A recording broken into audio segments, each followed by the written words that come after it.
Class is now in session. This is the State of Choice podcast.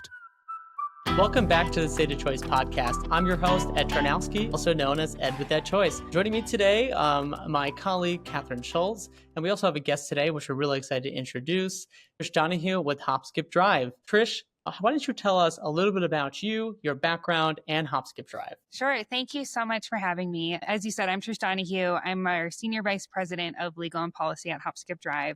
I have been with the company actually now about 6 years, but prior to joining HopSkipDrive, was really working in that cross-section of education law and education policy. As my title alludes, I am a lawyer by background, but while I was in law school, I started interning at the Colorado League of Charter Schools and then eventually worked at the Colorado Charter School Institute. So from a personal space, choice has always been really important to me. I am a mom, and it's something that I want to flex in my own personal life. And it's really what drew me to HopSkipDrive. Since I started, as a legal intern at the League of Charter Schools, we were saying, well, choice isn't really choice if you can't get there. And so when HopSkipDrive was coming into Colorado, I became very attracted to the mission, really from a choice lens. And then as I got into the company, just realized the use case for what we're doing in terms of getting youth in foster care to school, getting children experiencing homelessness to school, serving students with IEPs who maybe aren't fitting along a bus route. So my transportation world has certainly expanded in those last 6 years at HopSkipDrive. Oh, that's so exciting. And for our listeners who have maybe not heard of HopSkipDrive before, can you tell us a little bit more about how the model works with the transportation? Sure. So HopSkipDrive is a rideshare service designed for kids. That has sort of been our core service, but we also have an intelligence platform for schools so that they can look at how they are getting their students to and from school every day and figure out how to better optimize their existing transportation infrastructure. Mm-hmm. But at its core, we've been arranging rides for students across school districts. We really started actually in 2014 by 3 working moms trying to solve their own challenges of being a working parent and trying to get their kids to and from school and extracurricular activities in a way that was safe and reliable. And so they came up with this, I wish we could develop some sort of rideshare platform or solution that would be designed for kids and safe enough for us to use on our own children. And so while we largely started with that sort of consumer-facing focus, since that time, we've largely transitioned to serving school districts, nonprofit, county child welfare agencies. And so now we partner with over 600 school districts and nonprofits and counties across the country, do work in 17 states. We've arranged more than 5 million rides across 95 million miles.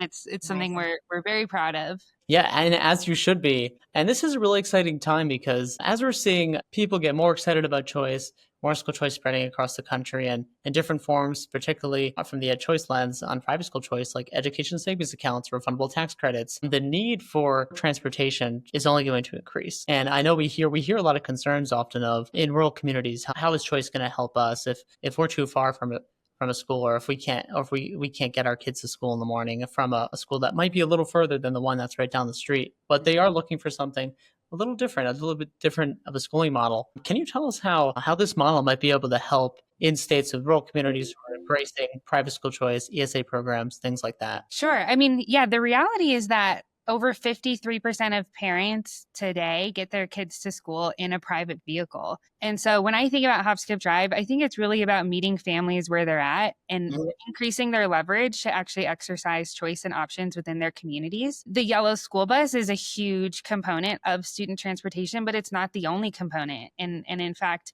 it's a minority of how kids actually are getting to school today. We're trying to provide another transportation solution that is actually going to meet families where they're at, which is largely getting kids to and from school in private vehicles right now. That's a great stat to mention. Here at Choice, we always say we are sector agnostic. Whatever schooling system is best for that kid, we think they should have access to it. And that goes for the same with how they get to school. The old school bus works for a lot of kids, but for those families where it's not the best choice, we ought to have innovation to get better choices and make sure we have something that works for every family's different needs. So I want to turn to Katherine now. Katherine, especially in her states, has seen massive success this year, big expansions to school choice, and her states tend to have a lot of rural communities. So I know that she has a lot to ask and say about this. So I want to turn it over to her to talk about those wins and how this might help in her states. Sure. Thanks, Ed. Well, of course, in Texas, we are so excited. Just this last week, it looks like we are maybe one vote away from getting a school choice bill on its way to the governor's office. We expect that concurrence to happen on Tuesday. But taking a step back from bill passage in both Texas and Tennessee, when conversations about school choice begin, it's very much upon us to have to highlight the bigger picture of school choice. So many members are so quick to say, okay, cool, we'll just give you some funding and you can attend a private school. Where we at EdChoice have to say, not so much. It's not that simple. What we prefer is something called an education savings account and a way for students to utilize additional opportunities. Because like we all know, just putting a kid into a classroom is not the whole story of a kid's educational day. And so something that we fought very hard on in Tennessee and now, and hopefully the newly signed program in Texas, is having some additional funding for parents to use for things like HopSkipDrive. So in Texas, what we see is the existing ESA program that we believe is about to get signed by the governor would allow for approximately $10,500 per student into an ESA. What's incredibly exciting about this is the average tuition in Texas or private school is about $9,500. So that allows for additional funding to pay for things like uniforms, but also for things like transportation. Because one of the largest barriers to many students getting to the next school is, how do you get there? How are mom and dad going to figure out a way for you to safely get to that other school? And so places like HopSkipDrive, I'm so excited to collaborate with and further highlight, because when I have legislators who are on the fence trying to really break them out of their old school thinking of schooling, an organization like yours allows me proof in the pudding to say, well, hold on, we already have an operator who has utilized a program just like this successfully to get students to the school that their mom and dad feel is best to meet their needs. And so my question to you is, do you all see a lot of success in states that already operate in school choice? I think, of Arizona, Arkansas, West Virginia. Are there states there that you're already utilizing your program in? Yeah, so we're currently offering services in 17 states and growing, and many of those include very choice-heavy states. I'm a resident of Colorado. I know this landscape the most. Colorado is a very large market for us, as is California, Washington, Texas. Many others who are already leveraging some choice systems in Arizona, of course. And I think what's really most exciting to us is finally seeing transportation become part of that conversation. It's often almost hilariously overlooked, that you can increase choice and you can increase access on paper. But if people don't actually have the mechanism for getting there, it's not going to move the needle. And so we've actually been playing around a lot on the EdChoice ESA tracker to see where those ESAs are now including transportation as an allowable expense, so that we can start talking to people about it so that they understand their options. I think I have to latch on, Katherine, to another issue that you were alluding to in your prelude there, which is that, how kids get to school really matters in terms of how they're set up for success. We know, for example, chronic absenteeism has led to reduced test scores. And we also know that inaccess to transportation correlates to chronic absenteeism.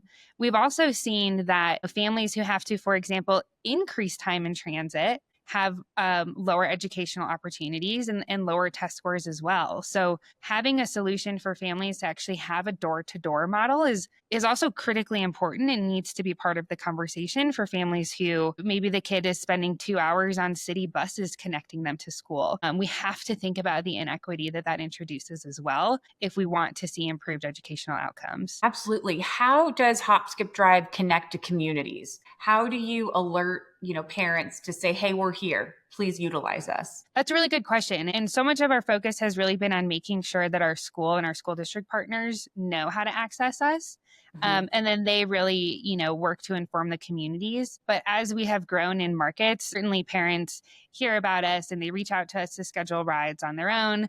I think now we're going, okay, how can we figure out how to make the platform very readily available for parents who might have access to an ESA? We know what states that's happening in. How do we make sure that they know where we're operating and how they can access us? So it's a constant topic of conversation.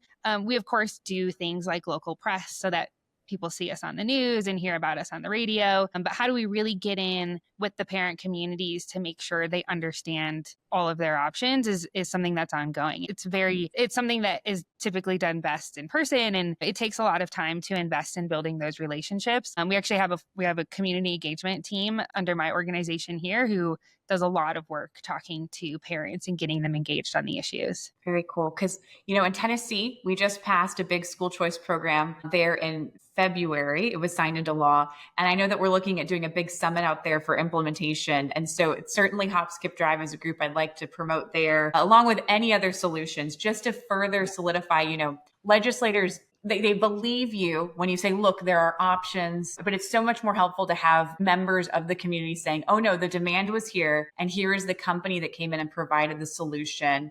And it's very helpful to illuminate that conversation. So I look forward to inviting y'all to that as well. Well, I appreciate the opportunity to speak about it as well, because there are also very few, to my knowledge, we're really the only company that's in the student transportation space that can also serve consumers directly. If you want to spend a whole other hour, I can talk about regulatory structure and how complex that makes it to be able to do both. I'll save that for another podcast. But, that's a really important service that we're trying to offer as well. Whereas, most others in this space, you can only access that transportation through a school district, whereas we actually do have a consumer-facing application so that a parent can book directly through us while we're still working with their local district as well. And then on top of just getting to and from school, let's say something happens and a parent needs some form of transportation to get a student from the school to their football game that's across the way. Is that something HopSkipDrive can do also? Yep. We have one of the shortest booking windows in this space. And we usually request a 6-hour booking window so we can make sure that we have a care driver signed up, ready to take the ride. We would never want to leave a student without a driver. You make sure they're double confirmed. But yes, people use us for extracurriculars all the time. That's really the inception of the company too, right? Our CEO was one of our female co-founders, and she needed a way to get her son to karate at 3:00 on a Thursday. That's it. Yeah.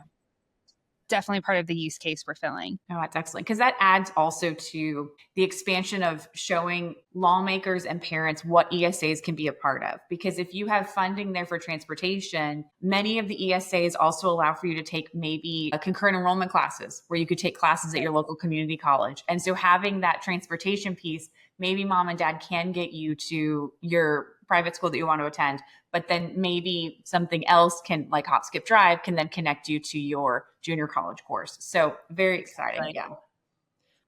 Yeah, this is really exciting and something we talk a lot about at Choice, and to Catherine's earlier point. And one of the reasons that we're so supportive and we emphasize maximizing options like ESAs instead of just traditional vouchers or other things is the innovation that comes out of it, creating a true marketplace of education.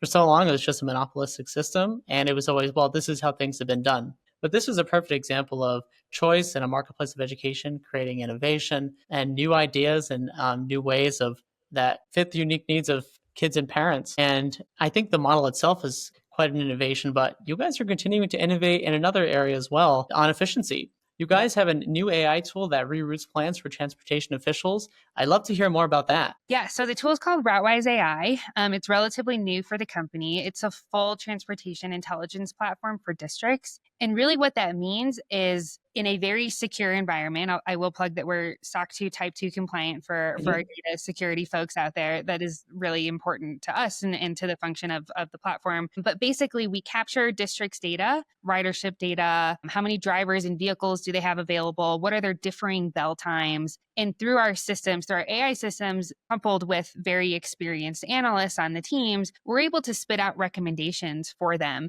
that leverages their own data. They're not going to get a recommendation of, oh yeah, increase your transportation budget by 100% and you'll be great. It's going to reflect the fact that, maybe they're 20% below where they wanted to be on retaining school bus drivers this year. And so we'll be able to spit out recommendations for them that accounts for their unique needs. Because we are still seeing, since the pandemic, 15% fewer bus drivers than before the pandemic. So this is something that districts are still struggling with every single day. I don't envy the job of a transportation router or a director of transportation at a school district. It is a very difficult job. You're talking often thousands and thousands of kids, multiple bell schedules, several schools within the districts. How do you serve all of those children efficiently and in a way that, won't detrimentally impact how kids are actually getting to school. And so our system can spit out recommendations, and we've seen districts save up to 20% of their annual operating budgets when they use RouteWise AI. And then those districts go and use those dollars to retain and incentivize school bus drivers or put it back into the educational system. We've also seen that through our optimization systems, districts can reduce their tailpipe emissions by about 12% because they're no longer putting 8 kids on a 70-passenger bus. They're putting 8 kids in 2 cars and saving emissions that way. So it's been very exciting for the company. We've gotten really great feedback thus far from the district partners who have utilized it. And we just hope to see more of it. Districts are continuing to face budget shortfalls. They're in really difficult spots in terms of just funding their core education, let alone how they're going to fund their transportation systems. Awesome. Well, Trish, this is really exciting stuff. Trish, before we go today, do you have anything else to add that you want to leave with our listeners? And how can they find out more about you and HopSkipDrive? Well, thank you. Well, first I'll say they can go to HopSkipDrive.com to find out more about us. And I think the last thing that I want to say is let's just keep making transportation part of the conversation, and not just plain access to transportation, but let's think about the child's experience when they're accessing that transportation. If they're taking 6 city buses, they're probably not really set up for success when they get to school that day.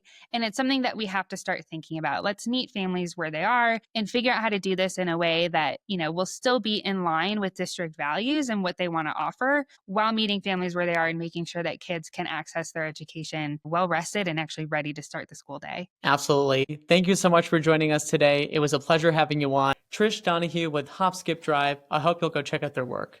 And that will be it for this episode. Thanks for listening. For more information on EdChoice and our research, feel free to visit edchoice.org and follow me on Twitter at Tarnowski. I'm your host, Ed Tarnowski, also known as Ed with EdChoice. See you next time.